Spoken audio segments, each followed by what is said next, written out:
Welcome to Heart and Hand, the Rangers podcast, the podcast that's been pied many a time in Motherwell, but never quite so literally. This week on Heart and Hand, Scott Arfield is a hat-trick hero.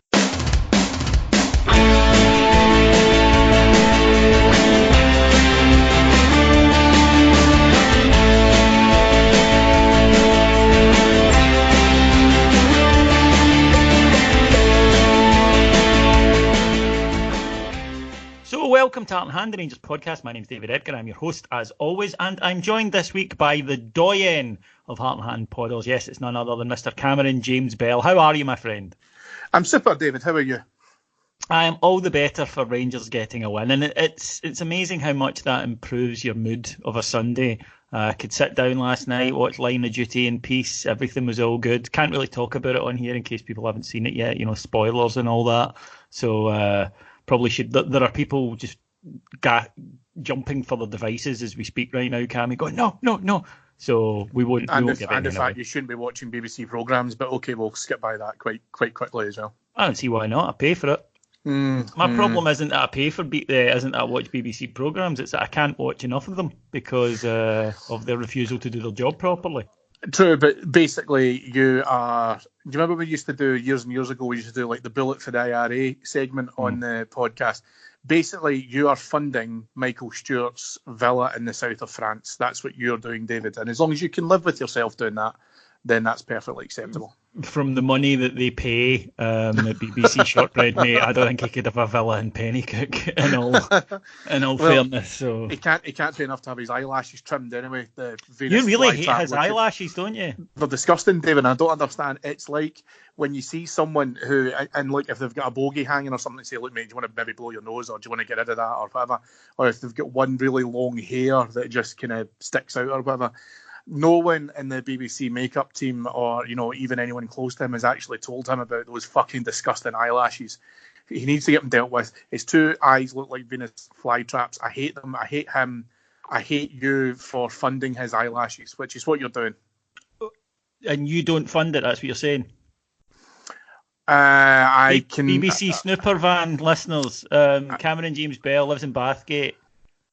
I pay in shillings and pence so that they can't use my denominations. I pay my TV licence fee in gingy bottles.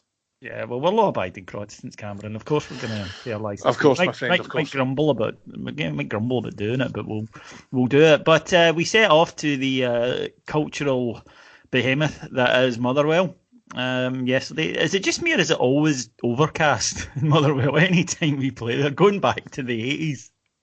Yeah, the sun has not shined there for a very, very long time. It's always a bit gloomy in Motherwell, and it gives you the option of really enjoying that fun time when you leave Motherwell. Yes, always a highlight. It seems to have just kind of went in there since M&D's went in there. So as soon as you put a theme park near it, that's when you know you're going to get shit weather. So yeah, that's pretty much what's happened to Motherwell. The few ideas I think I find more depressing than the idea of a theme park in Scotland. Can you imagine like the ghost ride's just a pissed guy standing up and going fucking boo, yeah, cunt and stuff like that. So I was a little frightened. Nice segue when I saw the team lineup yesterday because I couldn't quite fathom out how it was going to work initially with Ryan Kent suspended. In came Daniel Candeias, and I thought, oh, that's a shame because Scott Arfield had played so well in that role the other night. But to be fair to the gaffer, he moved Scott Arfield across. And again, they played differently, Cameron, as they had done against Hearts to what we've maybe seen this season, where, yes, we've got two wide attackers, but they weren't hugging the touchline. It wasn't this rigid 4-3-3. The midfield, again, was a lot more fluid with Stephen Davis just sitting in front of the back four and anchoring everything in a really calm way. And they got close to Jermaine Defoe, which caused Motherwell a lot of problems as it had Hearts, that you could tell the defence didn't quite know who they were supposed to go with, what they were supposed to do. And one of the problems that I've found with Rangers this season that I've been frustrated about is a rigidity, and that's led to a certain predictable playing style at times at club. You've just the feeling that other clubs have had sussed out, and I think the results bear that out, to be honest. But the last two matches, and particularly yesterday, Rangers controlled the midfield, let the home team come at them, and when they did, just clinically picked them off. And in the end, it was a really, really comfortable win. Yeah, I mean, it was. And as sad as it might sound, it's good to get back to routine wins, which, for us should become a bit of a formality. We shouldn't go to Motherwell as we've had to do in recent seasons and really put an extraordinary amount of effort in to be able to try and get a result. I agree. I think it felt a little bit more slightly like a bit of a kind of pincer setup where the wide men were certainly coming into the middle of the park a lot more. Certainly aided by the slightly more team-orientated play, I think, of Defoe rather than Morelos, who, as I say, I know has created plenty of assists. But Defoe's certainly, willing to drop back a little bit further to be able to pick up the ball, and if there's an overlap occurring as a result of that, then as I say, we looked a bit more fluid, being able to do that. All in all, I think it was a pretty good day at the office. We'll obviously come on to, I think, where we had some concerns defensively. But I thought going forward, we looked really good. I thought we looked really dynamic, and we can prove that if we have to go through next season with life after Alfredo Morelos, that we've certainly got a lot of options. And the star man obviously was Scott Arfield with 3 terrific finishes yesterday. He's revelled in this role over the past few days, and he seems to have been given a bit more, maybe with having the extra midfielder in there, that he doesn't have quite the same amount of defensive work as we've been used to seeing him carry out. He's been free to play, as I say, in this sort of strange area if you're a defender, where does the centre half come out and mark him? Does the midfielder drop back? Does the full back tuck in? And he's exploited that ruthlessly the last couple of games. 3 terrific finishes yesterday, Cammy. Yeah, I mean, he has, and I think he almost wants to operate between that kind of, from the edge of the 18-yard box to probably about another 20 yards in front of that. So not quite, all the way back to our halfway line, but he wants to operate within that zone. And as you say, it's quite difficult. I think if you were to mark him, you would have to have a dedicated sweeper, as you say, probably sitting between the midfielders and the defence in order to be able to just deal purely with Scott Arfield, because he will penetrate when he has to, in terms of being able to try and come into the box and get the end of runs, etc. And he's done that really well. I know that he's played a lot of games, and I think when we were looking at the end of the last year, we were looking forward to probably getting him into the break and getting him a bit of a rest and all that kind of thing. I don't know if he fully got a decent recovery period. Obviously, we were away at the training camp, etc. as well, and I think that he does need a bit of a break in terms of the season finishing up and stuff, and I think that we can start very strongly with him coming into that position at the beginning of the next season to, I think, probably just to cause their defence a lot of problems and cause a lot of off-the-cuff runs, if you like, which, as you say, someone is going to have to deal with, and I think that will cause a lot of problems for a lot of defences. Yeah, it's something that we've spoken about before, that he was probably our only midfielder who is good at making that late run into the box or getting in there and backing up Alfredo. But in too many games, because we've had up against 3 in midfield, he's dropped back naturally to help us win the ball, and that's left to the guard. When you've got a striker like Alfredo, who's the type that will go barreling all around his half to try and to win the ball and make something happen, then that's okay. But when you've got someone like Jermaine Defoe, he really needs that support. And Daniel Candeias did it very well as well, somebody that I think we're more used to seeing in a much wider position. He tucked in as well yesterday and had a good game. And another thing that impressed me yesterday, Cammy, was the pressing. It wasn't all the time. It wasn't 90 minutes right in Motherwell's face. They chose the moments to do it, but when they did it together. And that is something that I love to see, because the second goal absolutely comes from that Motherwell have the ball in their own corner. The next thing, Rangers are on them. They panic. The ball comes to Ryan Jack, and boom, it's 3-0. And I bet you, from a coach's point of view, that Beale and Stevie G and Gary McAllister were looking at that and just delighted, because that's clearly something that they work on. The gaffers mentioned. And I think by this stage of the season, you can't really expect the players to be pressing solid for 90 minutes. It's when to do it. And Motherwell yesterday just couldn't handle it. It's probably our best pressing game, in my opinion, since the Celtic game at Ibrox. where you don't give them any real room or quarter. Don't get wrong, I mean, you're right, it happened in specific parts of the game, it happened very, very well, and in other parts of the game, we probably let ourselves down a little bit. But when we did it, and we did it properly, it completely overwhelmed Motherwell. You can't maintain that level of press against every team all the time, but you don't have to. You don't. There isn't a requirement to do that against every team, because teams will want you to be able to try and do that so they can pass the ball from under your feet. So I think it's good, but then I think when you look back at the season as a whole, you're hoping that the coaching staff that you've just mentioned there will learn from the games and the experience and the exposure that they've had in this first initial season. That against teams like Motherwell, being able to do the high press against them will win you games. And being able to do it so comfortably away from home as well is actually a big thing, because sometimes you can lose your way slightly if you know that you've got to do that high press against your opposition in their own backyard. That can be really difficult. It feels far more like you can dictate that when you're doing it in your own stadium, but when you're away from home, sometimes you've got to amend that slightly. Like we had any concerns of that at all yesterday. And as I say, we forced Motherwell to have to either make mistakes or do something exceptional in order to get out from under us. So again, very positive in terms of some lessons there for the coaching staff, and some good takeaways, I think.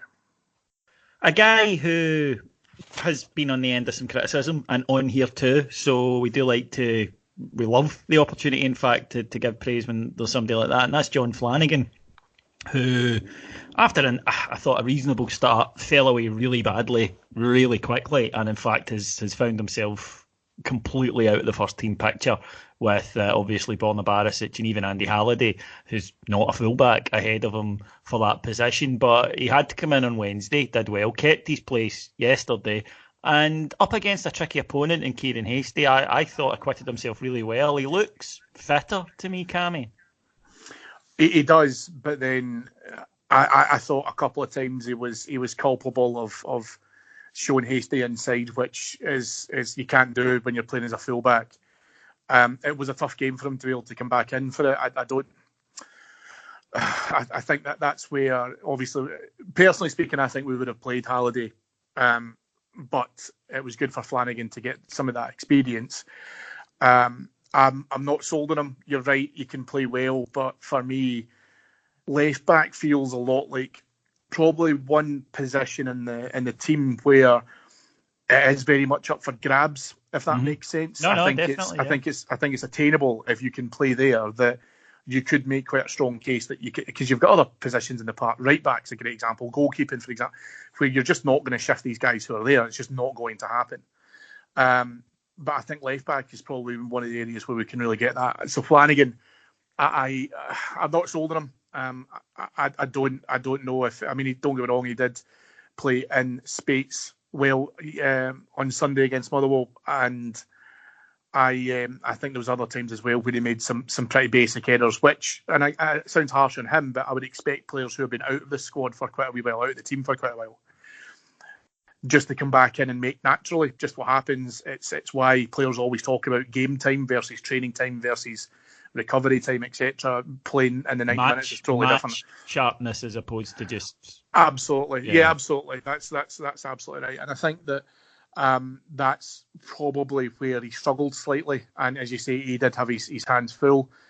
I don't know whether or not we're in a space where we would let him play for the remaining games out with probably Aberdeen and Celtic, just to give him some more game time. I don't know. I'm not, as I say, I'm not sold on him, unfortunately. In that area, it's just as an aside, there was an article, I think, that was being shared about social media yesterday from one of the papers, suggesting that Rangers should be giving Lee Wallace a bigger send-off. I think it's pretty apparent he's going to be leaving the club this summer as his contract expires. I think it's also very clear that he's fourth choice left back, and there was maybe a groundswell of opinion among some fans that he should possibly get some minutes at Ibrox towards the end of the season as a send-off. What's your opinion on that? As far as I'm concerned, all the rest of the games this season now are pretty much a free hit. I think it would be nice if Lee Wallace did get an opportunity to say goodbye to the fans at Ibrox, because he won't be here next season, for time served and also for his captaincy in what has probably been one of the toughest periods in the club's history. There are other issues about Lee Wallace which I do not like, and hence the reason as to why I'm not sad to see him go. But again, like I said, I do feel that he does deserve a proper send-off. And for me, I would give him that if it's going to be, coming on as a sub or potentially starting a game or whatever, because let's face it, we don't really have much else left to play for now. Out with Aberdeen and Celtic, I would say, yeah, I'd be happy for him to feature in any of those games. But I would like him to do it at Ibrox. And if it can be a full stadium for him, then it gives him a nice send-off, and then away you go. And that's probably just for sentimentality. I think that anything else other than that, we could just go about our responsibilities professionally, and I think we'll do that, especially in the Old Firm game. I would just like to see him get a decent send-off, and then it's the end of that chapter.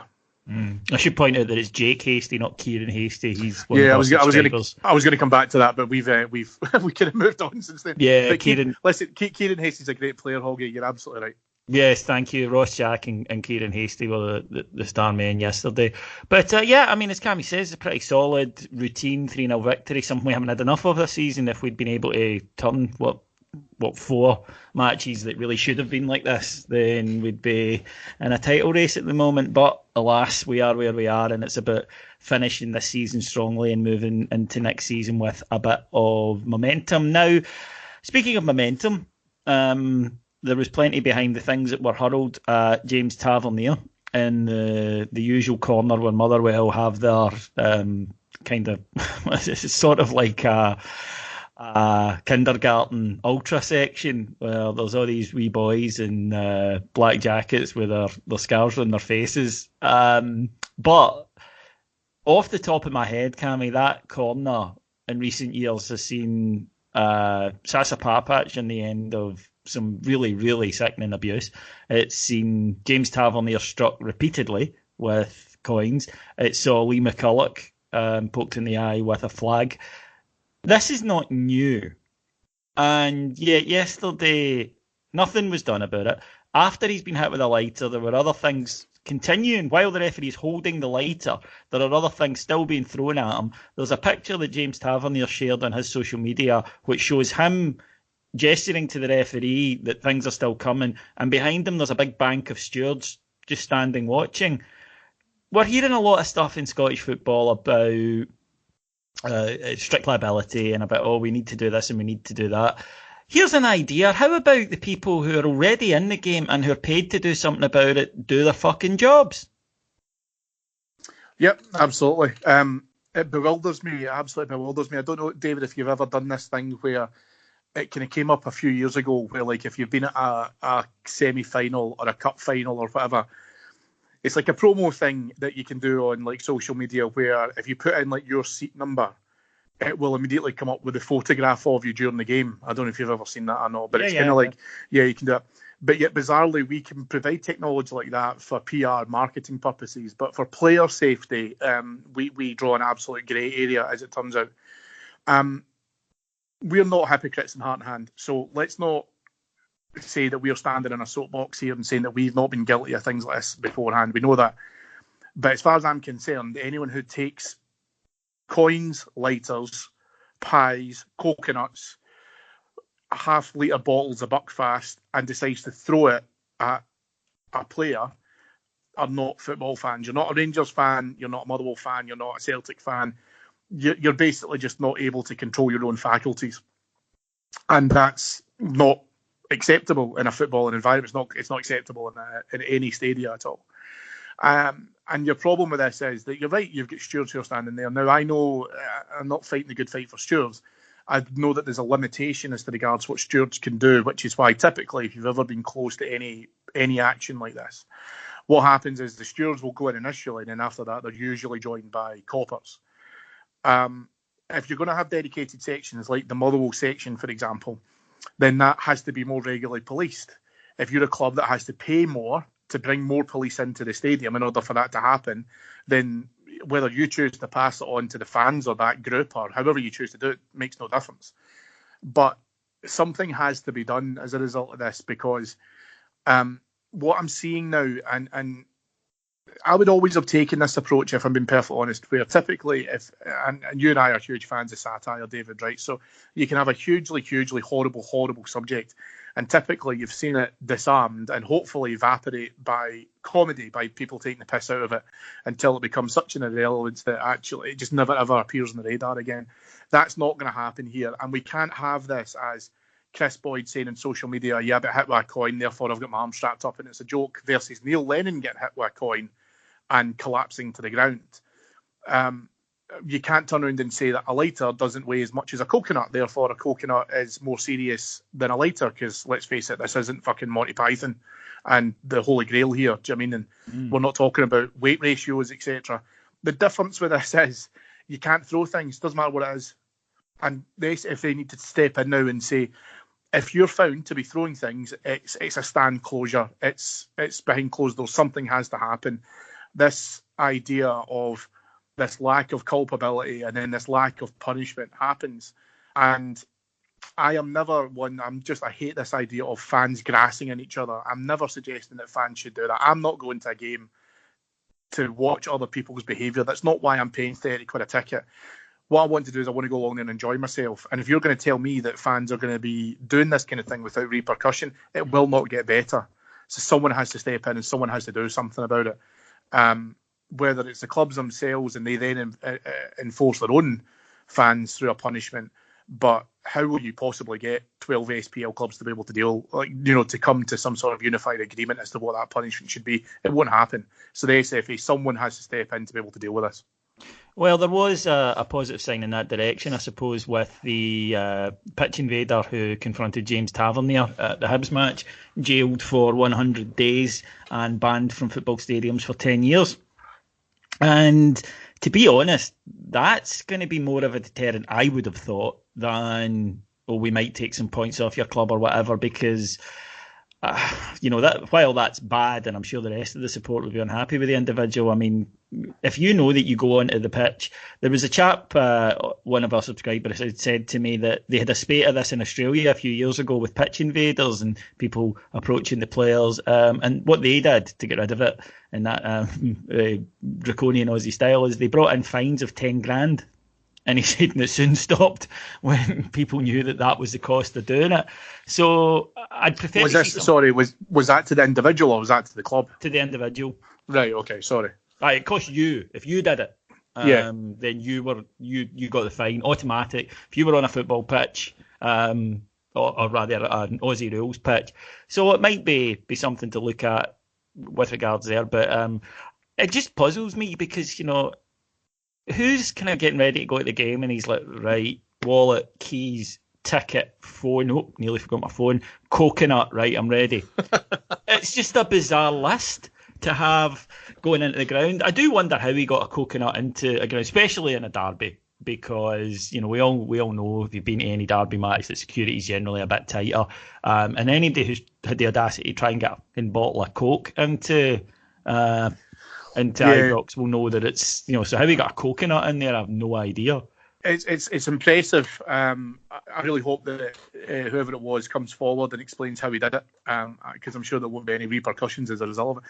I think, but then you mentioned it there, and I know that's also been said by some broadcasters as well, that we need to implement tougher security sanctions and potential searches. Now, first of all, the people who say these things have press access to the game, right? They don't even queue to get into the stadium, much less queue and then be searched. So they don't know what they're talking about. Bringing in searches is horrendous, because when you deal with games, especially games like at Easter Road, for example, the queuing facilities and turnstile facilities are horrendous anyway. If you want to exacerbate that problem by making 2,000, 3,000, 4,000 fans have to go through searches before you get in, then it's just going to become chaos. It will absolutely become chaos. And personally speaking, I think could start to cause some real public disorder.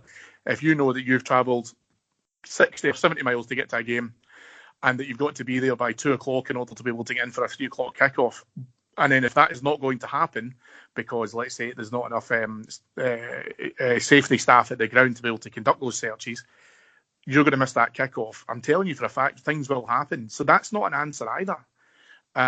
So whether or not you start to punish the individual by prison sentences, or you start to punish the clubs or whatever by potential stand closures, by, I don't know, closed door games. I don't know how you do it.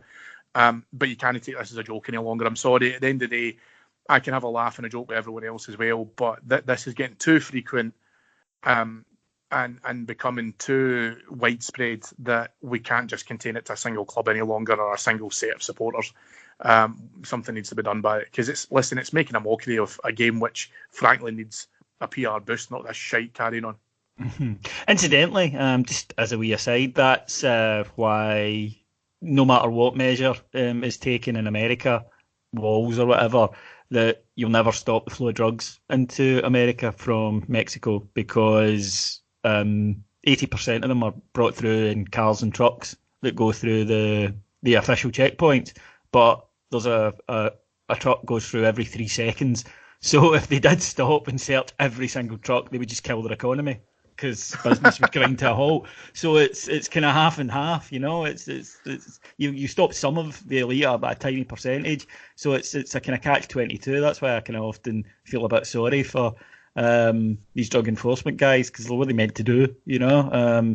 They know where the drugs are, but if they were to stop every single truck and search it, then it's kind of like that argument that the only way you're going to stop drug trade is when people stop taking drugs. Anyway, that's not why we're here. It's not here to discuss that sort of thing. I was just offering a bit of advice, by the way. I wasn't being political. I wasn't saying, it's just, I was trying to help.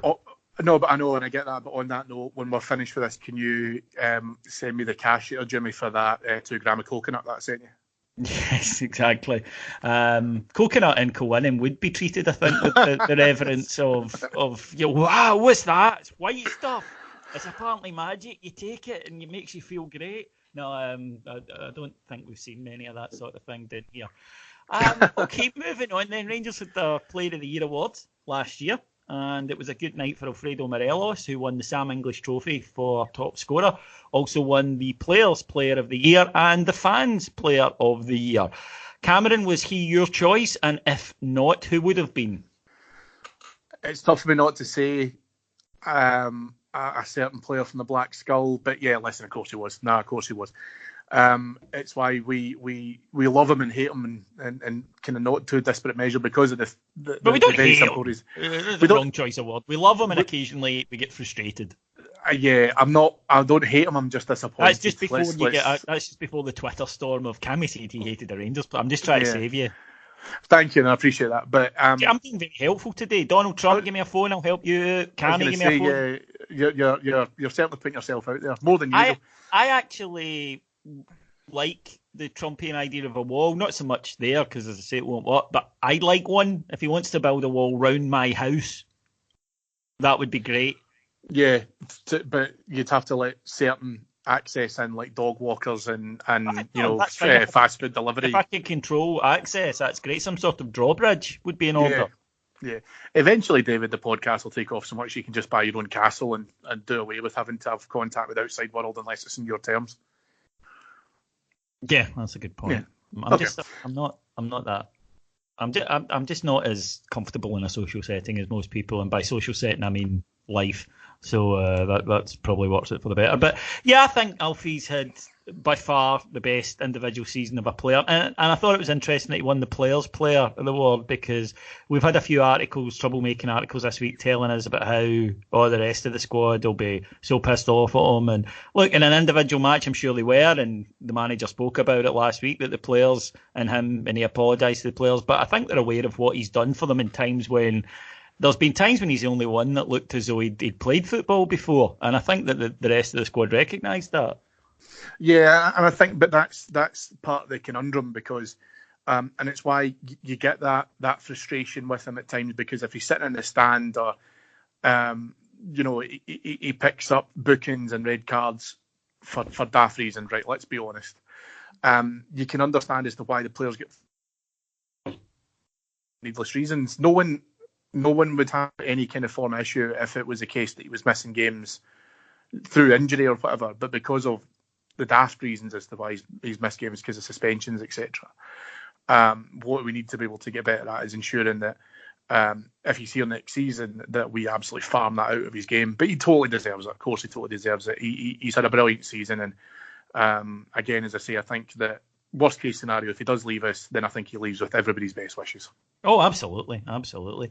And the other story of the night, if you haven't seen it, Alan McGregor, he won the John Gregg award, and well done. And his interview after it suggested that he'd enjoyed the hospitality on show at the evening.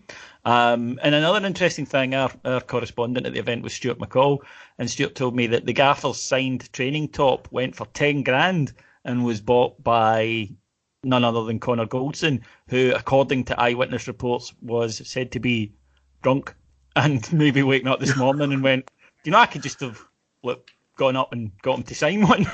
Yeah, at work. It is money for charity, though, so well done, Connor Goldson, although I'd point out that mine was a bit cheaper. The one I got a couple of weeks ago was just... Now what you should do is phone Connor and sell it to him and see as to where, or phone the guy who probably came second in the bid. Nah, presumably he would have been about like 9 grand or whatever. Yeah, there's money to be made here, David. There's money to be made.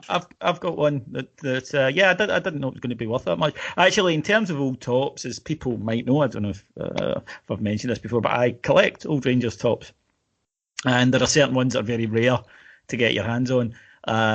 So was kind of shot in a bit, and I realised actually, I remember years ago I gave the 97 to 99 one.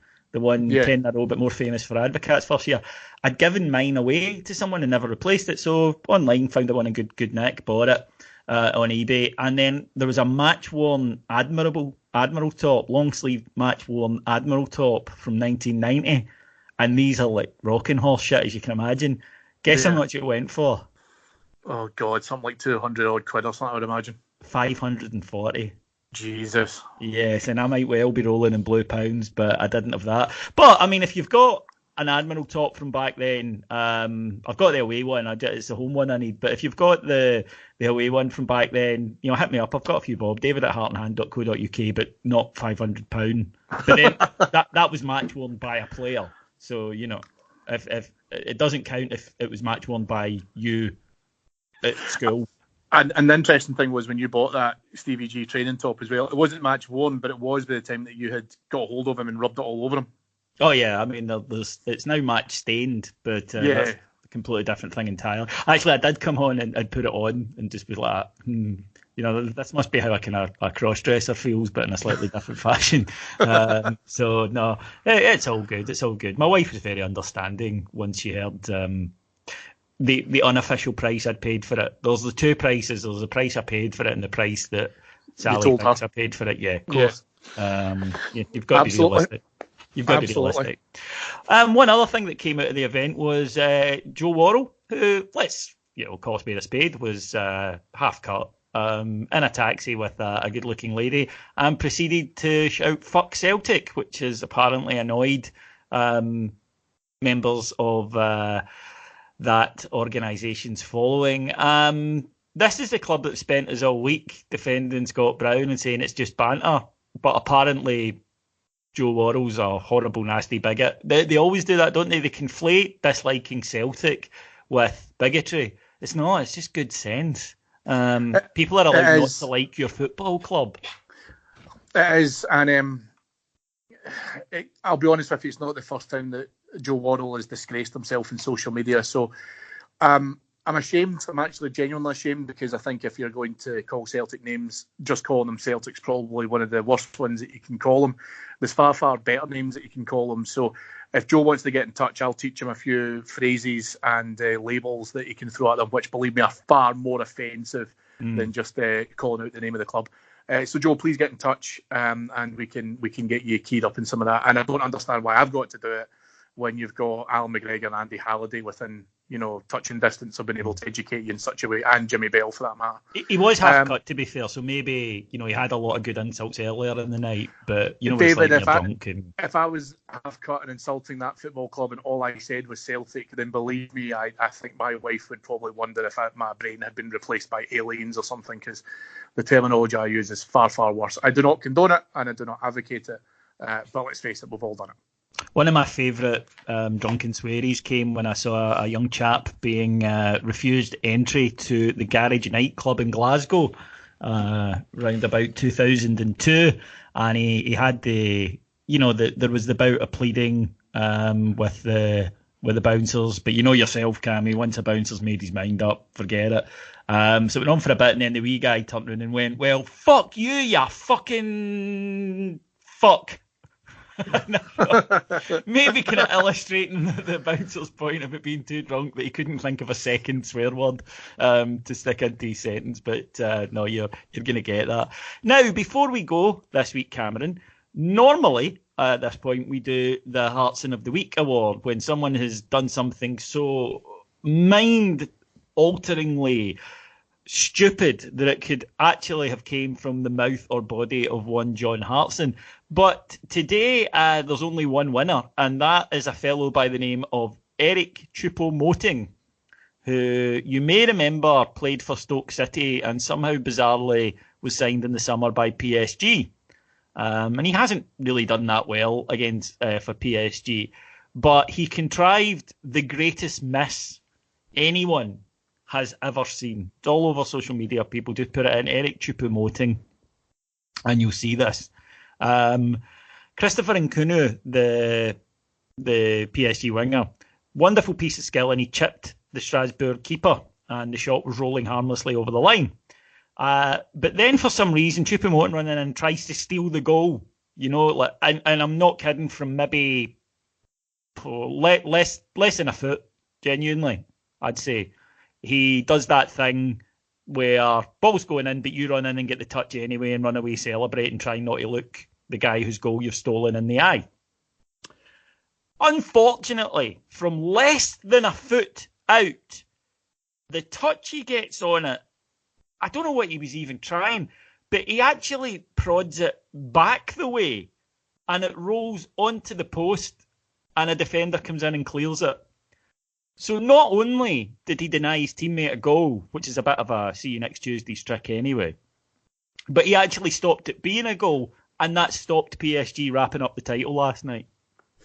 It's one of the most allegedly corrupt things I think I've ever seen in my entire life. Oh, you'd be raging if you had that on your line. If that boy didn't have a draw on his coupon, I would have been absolutely stunned if that doesn't come out, and because there's no other way to describe it. He stops the ball going in. I mean, he literally does stop the ball going in. He wraps his foot around the goal side of the ball in order to stop its momentum, and honestly stops it bang on the line. Had he been a defender, it would have been cited as a tremendous piece of defending. Because he's not in a position where he could just have blutered it and put it, to one side or over the goal. He would had to have stopped it, which is what he did perfectly. And denied PSG the win. And as you say, finishing the title up early. I think the way in their next game, which means, they're going to win the title regardless. But yes, I would have, if I was a PSG season ticket holder last night with my party hat on, I would have been incredibly pissed off. The only defence I can have for him in terms of it being dodgy is I think it was more difficult to do what he did than to actually score. I'm not sure you could do it. Trying it, it honestly was that bad. It's just utterly dreadful. And, you as I say, folks, you've got to try and see it. Okay, that'll do us then from Heart and Hand for this week. No Heart and Hand extra on Thursday because sadly we're not playing this weekend as it's the Scottish Cup semi-finals and we all know what happened there. But we'll be back next Monday with the show, and we'll be back the following week with Heart and Hand extra to preview the upcoming Hearts game. If though you want more Rangers related content, there is plenty of it coming every single day over on Heart and Hand and Patreon. That's patreon.com/Heart and Hand. For just $1.99 you can get up to 5 shows every day. Think of it as like a staunch Netflix, and there are whole series for you to binge on. There's current events, there's daily news shows. You'll love it, trust me. Fantastic place to spend some time. That just leaves me to thank our producers in London, Mike Lee and Paul Miles, and to thank my guest, the splendid Mr. Cameron Bell. David, a pleasure as always. Go with Rangers. Thanks for listening, folks, and we'll talk to you again next Monday. Until then, have a great week. Bye-bye.